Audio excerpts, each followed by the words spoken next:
హిందువులు బాగుండాలంటే వాడేంటో తెలియాలి, వాడి గతం ఏంటో తెలియాలి.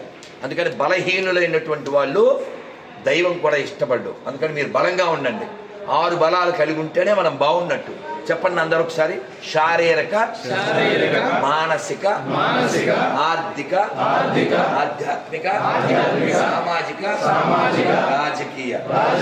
ఈ 6 బలములు సదా నేను పొందుటకు సర్వదా ప్రయత్నం చేస్తాను. భరత్ మాతాకి.